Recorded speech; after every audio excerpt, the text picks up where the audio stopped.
I don't know what you think about this. I mean, Ghana to have a female president, so of course the women conference in Beijing and matters arising. So Esther. Well, I'll be very hard. Okay. On President Mahama, and I think that I want to believe that he's in Benji for other reasons other than championing women's cause. Why?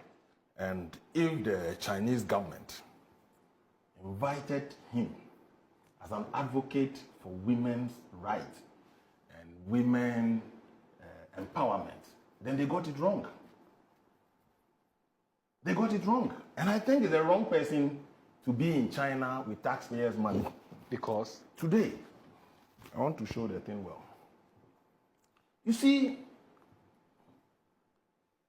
President Mahama, on 30th of September 2024, at the launch of the NDC's own Women Manifesto,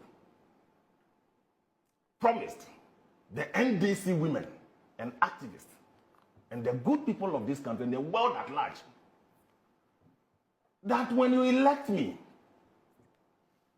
30% of my cabinet will be reserved for women. Appointees or cabinet? Cabinet. Okay. He was emphatic. Okay.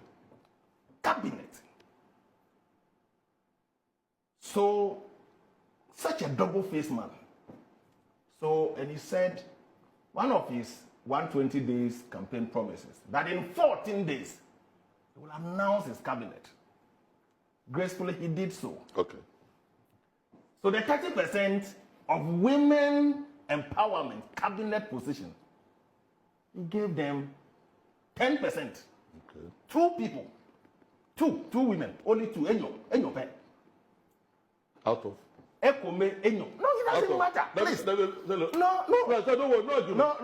Honorable. Percentage is per figure.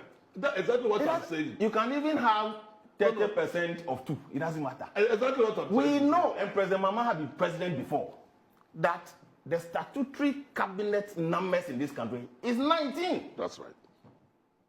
So to that extent, you know how many of the women will be in cabinet. So I'm not sure he's a novice. He's been an MP. He's been a deputy minister. He's been a minister. He's been a vice president. He's been president before. And coming again, he promised them that I'll give you 30% out of the 19 slot. Please calculate for me 30% of 19. 30% of 19. Please help me with the numbers. 2. You get 6. 2. Enyo. 2.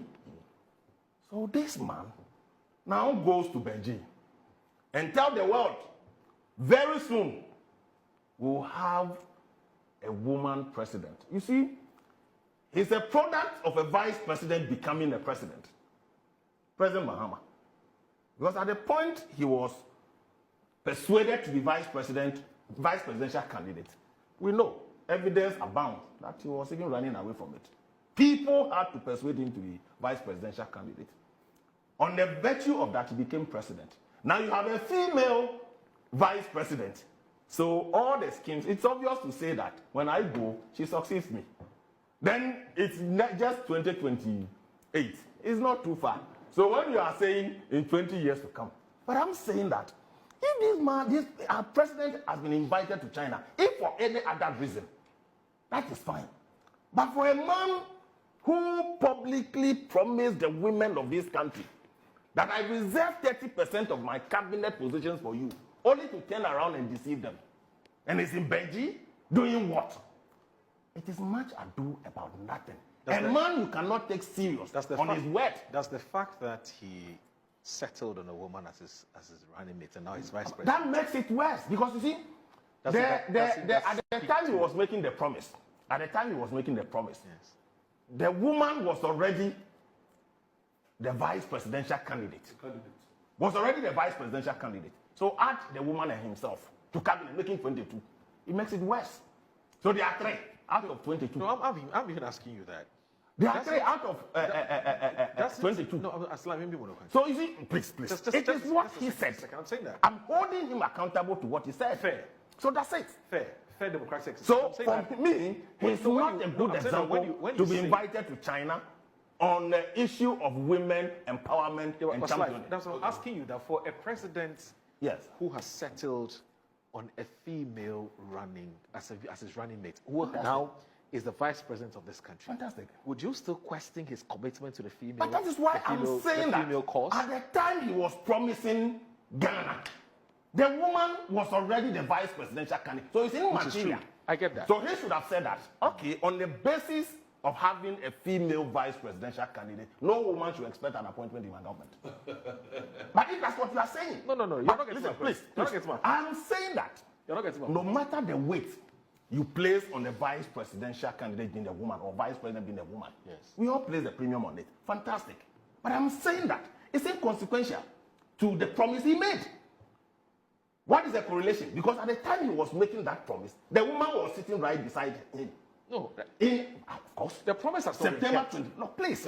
We are looking at holding the man to his promise. But I'm saying that to jump from there to say he's not committed, that's what I'm asking. But I'm saying that doesn't the fact that a man is judged by what you say. Okay. Your social contract with the good people of this country is that when you elect me, and he was making this statement in September, October, November, December, 4 months to elections, the woman you are placing all the premium on today had already been settled on. So she's not part of the 30% she was promising the good people of this country. So take her out and hold him accountable to his promise that he will make 30% women appointees in his government. You see, I'm not surprised. President Mills said the same thing. What happened? So for me, if we are looking for a champion of women's rights in Beijing, unless of course she went to lend support to her wife. But to say that she's in Beijing today, that's what I'm saying, that if she's in Beijing for other reasons. But that's beside the point. You see, we've dealt with China on so many occasions. From the days of Kwame Nkrumah, former President Rawlings, it became more during President Kufuor's time, through the Bui Dam and many, many other things. But in recent times, we must truth be told. Look, when President Akufo-Addo came and first sent Dr. Bawumia to China, you know of the barter system, the Sino-Hydro. The NDC thought it was a loan. Until they even went to the IMF and all that, it became that the arrangement on paper was not a loan. But the commitment on the part of China has not been forthcoming. So these state dinners and all that, there are a lot of commitment the Chinese government has reneged on. Look, they will sign the agreement. They will give every word to it. When it comes to procuring Sino-Shell, look, we've traveled China with them, so many things.